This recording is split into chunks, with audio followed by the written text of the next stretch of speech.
6,789. Say that number out loud. 6,789 Indian technology companies. Gone. Not struggling, not pivoting. Gone. Liquidated, struck off, filed under insolvency, processed, and closed.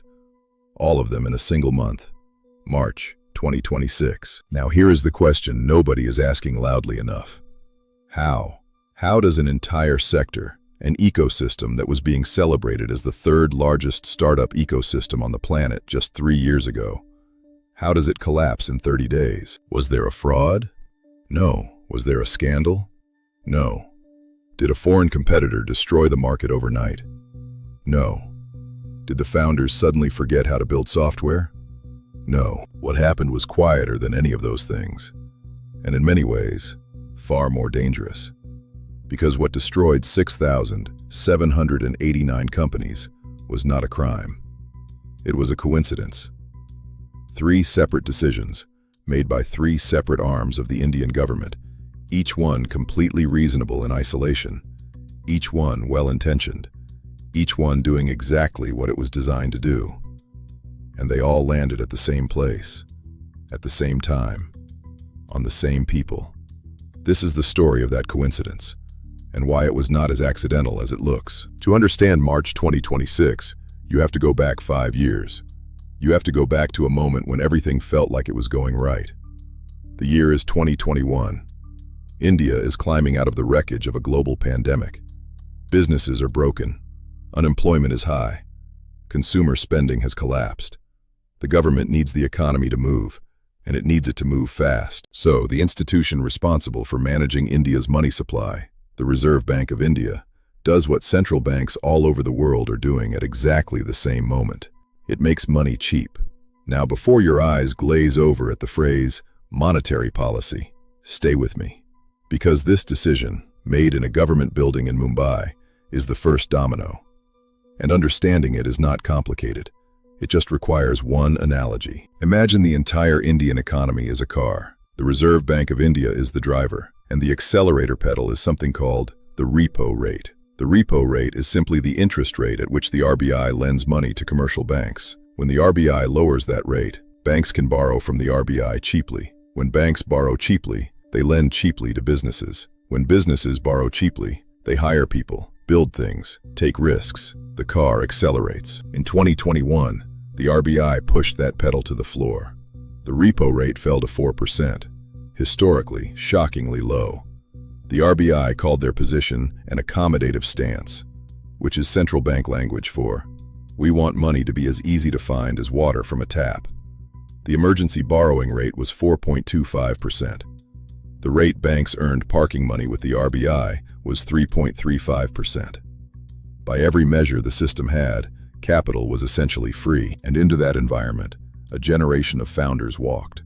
They walked in with ideas, with laptops, with pitch decks describing AI tools and SaaS platforms and generative content systems. And the ecosystem received them with open arms because the money was there. Venture capital funds were deploying capital at a pace that felt almost hallucinatory. Every month brought new funding announcements, new valuation milestones, new unicorn headlines. India's startup ecosystem became the 3rd largest in the world. That was not marketing.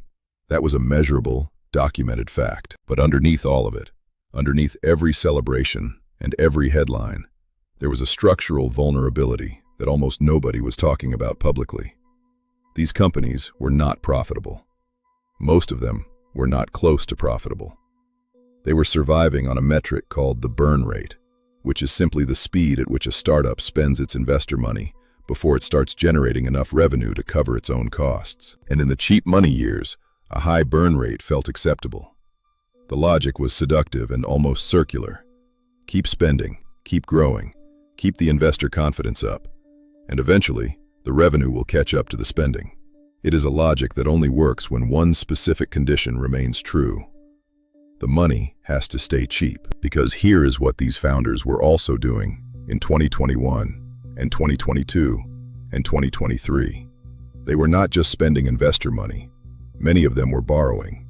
taking business loans at the low interest rates that the RBI's accommodative stance had created, financing their operations, their infrastructure, their hiring, on the assumption that those rates would remain manageable.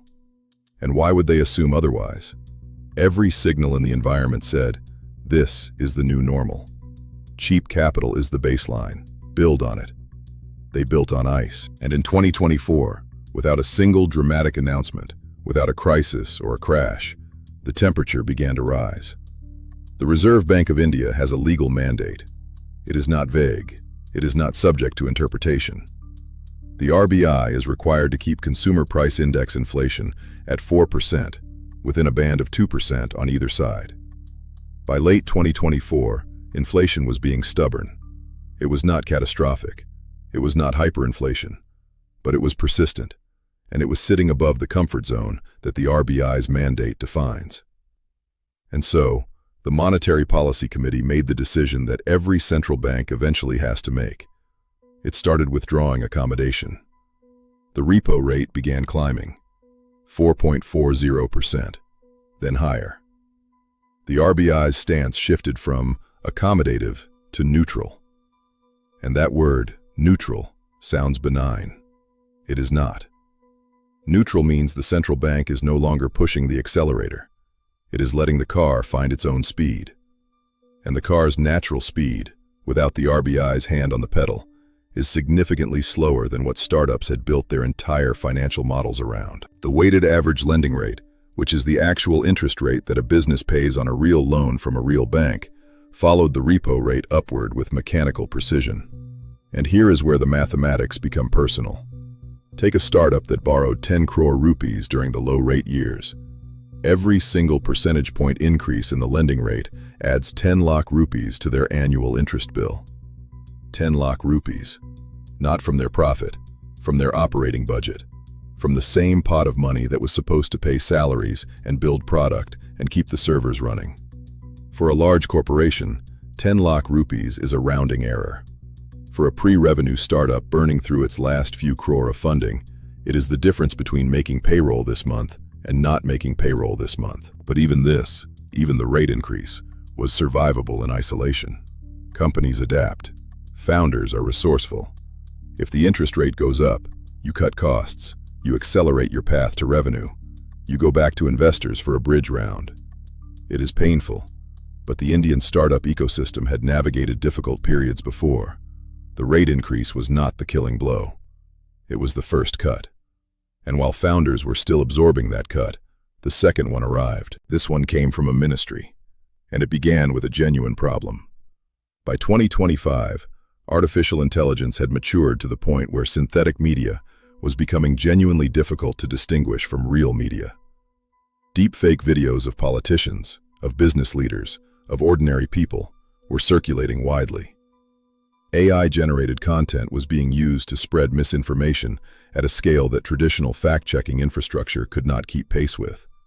The Ministry of Electronics and Information Technology, MeitY, was watching this and doing what a responsible government ministry is supposed to do. It was trying to protect the public. The regulatory response came through an amendment to the Information Technology Intermediary Guidelines and Digital Media Ethics Code rules. The requirement was straightforward. Any content generated by artificial intelligence must carry a visible label, and that label must cover at least 10% of the screen space or the duration of the content, so that any person watching any AI-generated video anywhere in India would know immediately that what they were watching was made by a machine. Read that again in isolation. It sounds completely reasonable. It sounds like basic consumer protection. It sounds like exactly the kind of thing a responsible government should do. Now read it from the perspective of a startup that has spent 3 years building a platform that generates AI-powered marketing videos for corporate clients. Your client is a bank. They want a promotional video for their new credit card. Your system generates it beautifully, cinematic quality, personalized, cost-effective. And then, covering 10% of every single frame, sits a mandatory government label announcing that this content was made by AI. The bank cannot use it, not because they are embarrassed about using AI, because their compliance department will not approve a promotional video with a government watermark covering a tenth of the screen, because their brand guidelines do not accommodate mandatory overlays, because the product, as delivered, is not fit for the purpose they are paying for. The startup does not have a bad product. The startup has a legally handicapped product. The numbers that came out of this period are not estimates. A 45% reduction in recurring revenue for generative AI video marketing companies as enterprise contracts disappeared.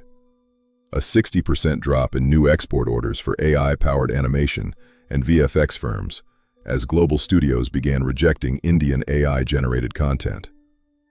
A 30% decrease in active subscriptions for social media content tools as users found the mandatory labeling too intrusive for the platforms they were posting to. The creative industry called it an overreach. They said, specifically, that it would devastate legitimate commercial applications in film and visual effects. They lobbied. They wrote papers. They argued that a 10% label was appropriate for consumer-facing political content and completely inappropriate for professional B2B creative work. They were making a reasonable argument, but the label stayed. And here is the thing that makes this more than just a regulation story. If this had been the only thing happening, the sector could have adapted. Products get redesigned, compliance gets built in, markets find workarounds. The Indian IT ecosystem is not fragile. It has survived regulatory challenges before and come out building something better. But this was not the only thing happening. While interest rates were climbing, and while AI content labels were carving revenue out of startup income statements, something else was changing. Something so quiet, so bureaucratically embedded, so completely removed from any startup founder's daily attention that almost nobody saw it as a threat until it was already gone. It is a story that starts in 2017, when India unified its national tax system into the goods and services tax. The political negotiation was delicate. Different states had different tax structures, different revenue baselines, different economies. The central government needed state cooperation to make GST work. And to get that cooperation, it made a promise. Any state that lost revenue in the transition to GST would be compensated by the central government for 5 years. The money to fund this promise came from a special additional tax collected on top of GST on certain categories of goods. This tax was called the compensation cess. In 2022, when the 5-year compensation period ended, the obligation should have been done. But the pandemic had created a gap. In the years when cess collections were not enough to cover what states were owed, the central government had borrowed money on behalf of the states, passing those funds down to keep the compensation flowing. These were called back-to-back loans, and they needed to be repaid. So the cess was extended, with a specific purpose: keep collecting it until the loans and their interest were fully paid off. The projected payoff date was March 2026. Follow the money carefully here, because this is where it connects to startups in a way that is not obvious until you see it. During the years when GST transfers to states were flowing generously, many state governments had used the resulting fiscal headroom to build startup support programs, seed fund schemes, pitch competitions, bridge loan programs for early-stage companies, financial assistance for startups classified as MSMEs, which covers any company with annual turnover below 500 crore rupees. States like Odisha built entire programs around this, partnering with institutions like IBBI to channel money toward founders who were too early stage for commercial bank lending, but too late stage for pure grant funding. These programs were not massive in the context of national budgets, but for a startup burning through its last 30 or 40 lakh rupees while waiting for its next funding round to close, a state bridge loan or a seed grant was not a nice to have. It was the bridge between alive and dead. Now here is what happened as the cess repayment deadline approached. The central government was prioritizing cess collections toward loan repayment. That is what the repayment schedule required, which meant the flow of funds available for state discretionary spending began to tighten through 2025 and into early 2026. States were not dramatically canceling their startup programs. There was no press conference, no policy announcement, no official end date. The program simply stopped being renewed. The application windows closed and did not reopen. The funds that founders had built their survival timelines around, that they had been told were available, quietly ceased to exist. By January and February of 2026, government projections indicated that the back-to-back loans would be fully repaid, right on schedule. The fiscal machinery had worked exactly as designed, and the safety net underneath thousands of pre-revenue startups had silently dissolved. 3 systems, 3 timelines, 3 completely separate decisions made by 3 completely separate institutions. The Reserve Bank of India raising interest rates to control inflation, the Ministry of Electronics and Information Technology imposing AI content labels to protect the public from synthetic misinformation, the GST Council directing cess collections toward loan repayment to honor fiscal commitments made to states. Not one of these decisions was wrong. Every single one of them was defensible. Every single one of them was the right call within the logic of the system that made it, and they converged on March 2026 like 3 walls closing simultaneously in a room that had no exit. Now let us talk about what that convergence actually looked like from inside a startup. Your interest payments have gone up significantly over the past 18 months. You are spending more money every month just to service debt that you took on when rates were half what they are now. You went back to the market to refinance and discovered that lenders are now pricing the AI application sector as high risk. The spread on your debt, the extra premium the market demands above a safe government bond rate, has widened. You are paying more to borrow money and finding it harder to borrow at all. At the same time, 3 of your largest enterprise clients have paused or canceled their contracts because your product now carries a mandatory 10% label that their compliance and brand teams will not approve. The revenue you are counting on to reduce your burn rate has not arrived. The path to profitability that you showed your investors 18 months ago now has a gap in it that you do not know how to close. And the state bridge loan program that you had applications pending with, the program that was supposed to give you 6 months of runway while you renegotiated your client contracts, has stopped accepting new applications. There is no explanation. The window is just closed. You do the math, and then you do it again. And then you call your co-founder at 11 o'clock at night, and you do it together. And the math says the same thing every time. This is when the founders started walking into the insolvency system on their own terms. The Insolvency and Bankruptcy Board of India is the institution that processes corporate failure in India. It operates under the Insolvency and Bankruptcy Code, which provides a structured legal framework for what happens when a company cannot pay its debts. And in early 2026, the IBBI began receiving filings at a scale it had not seen before. The most revealing detail in all of the IBBI data from this period is not the total count. It is the type of filings. A significant portion of what came in during early 2026 were what the law calls Section 10 filings. Under the IBC, a Section 10 filing is initiated by the company itself, not by a creditor demanding payment, not by a bank sending lawyers, by the directors of the company, voluntarily, choosing to enter the formal insolvency process. That distinction matters enormously. When creditors trigger insolvency proceedings, it means the company was caught. When the company triggers them, it means the founders saw it coming and made a calculated decision. Section 10 filings are the opposite of panic. They are the result of careful, painful, clear-eyed analysis. They are founders who looked at the numbers for weeks, who tried every alternative, who called every investor contact and knocked on every door, and who finally concluded that the most responsible thing they could do for their employees, their creditors, and themselves was to enter the system before the system came to them. 6,789 companies. Many of them walked in themselves. And then came the part that turned a corporate crisis into a personal one. In startup lending, particularly for companies that do not have significant physical assets to offer as collateral, banks routinely require what is called a personal guarantee. The founder, as an individual, signs a document stating that if the company cannot repay its loans, the founder will repay them personally, from their personal bank account, from their property, from whatever they own. This seems like standard risk management when you sign it during the optimistic early days of a startup. It feels very different when the liquidation value of your company turns out to be 17 crore rupees, against debts that are significantly higher. When the algorithms you built cannot be sold for what you owe. When the servers are depreciated. When the code has no buyer. In those circumstances, the gap between the liquidation value and the outstanding debt does not disappear.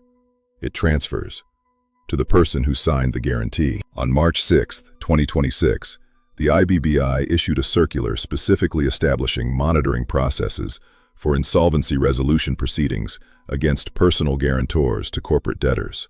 The regulatory machinery was being calibrated. The system was preparing to pursue individuals. And because IT startup assets, software, data pipelines, intellectual property depreciate faster than almost any other class of asset, the gap between what these companies were worth in liquidation and what they owed was almost always large enough to justify going after the personal guarantors. This is where the abstract becomes human. This is where the policy convergence stops being a story about monetary economics and regulatory compliance and becomes a story about real people in real circumstances, facing consequences that were set in motion by decisions they had no part in making and no ability to anticipate. So what do we actually conclude from all of this? The temptation, when looking at a collapse of this scale, is to find the villain. To identify the decision that was wrong, the regulator that overreached, the policymaker who failed. And this story resists that temptation, not because there are no lessons, but because the actual lesson is more important and more unsettling than simple blame.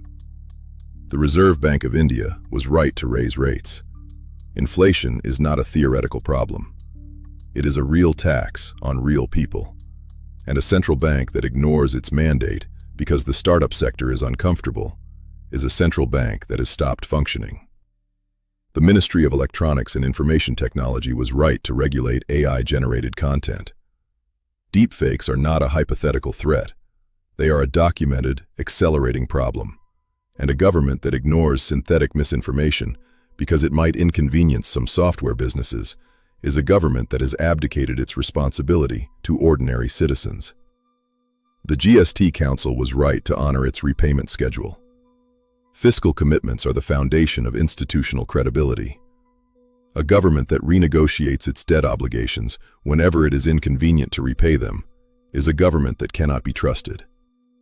Every institution did its job. Every decision was defensible. And 6,789 companies still failed in a single month. The real finding here is a design flaw, not in any single policy, in the architecture of how policies interact with each other. The monetary authority modeled the impact of rate increases on inflation and growth. It did not model the simultaneous regulatory burden being imposed by the ministry next door. The ministry modeled the impact of content labeling on misinformation spread. It did not model the financial profile of the companies it was regulating in a rising interest rate environment. The GST Council modeled the cess repayment timeline against loan obligations. It did not model what the withdrawal of state fiscal space would do to the startup support programs that depended on it. 3 models, 3 institutions, 0 shared visibility. In complex systems, this is called a cascade failure. Each individual component performs correctly. The failure lives in the connections between components, in the spaces that no single institution is responsible for watching. And cascade failures are particularly dangerous because they are invisible until they are catastrophic. Nobody sees the convergence coming because everybody is looking at their own system, and their own system looks fine. The government's official framing of March 2026 as a structural correction is not entirely wrong. Many of these 6,789 companies were not built to survive in an environment where capital has a real cost and regulations have real teeth. The Indian government's stated vision for the future of digital infrastructure, centered on sovereign computing, foundational AI models, large-scale data centers, and deep integration with national digital systems, does require a different and more durable kind of company than the application layer startups that proliferated in the cheap money years. But notice carefully who survived March 2026 and who did not. The large infrastructure players survived. The companies with central government contracts survived. The firms backed by institutional investors with enough runway to outlast a difficult year, survived. The ones who did not survive were the small ones, the first-generation founders, the people without the balance sheets to absorb 3 simultaneous shocks, the companies that were innovative enough to build valuable products, but not large enough to have the institutional relationships that insulate you from policy convergence. The structural correction, in other words, selected for size and connection, rather than quality or innovation. That may produce a more stable digital economy. It does not necessarily produce a better one. And here is why this story extends beyond India and beyond March 2026. Every major economy on Earth right now has a central bank managing an interest rate cycle. Every major government is simultaneously developing AI regulation. Every government is managing fiscal commitments and subsidy programs with their own internal timelines and their own internal logic. These systems do not communicate with each other in any systematic way. The monetary authority and the regulatory authority and the fiscal authority all operate on their own tracks, with their own mandates, with their own definitions of success. The conditions that produced March 2026 in India are not unique to India. They are structural. They are inherent in the way modern governments are organized.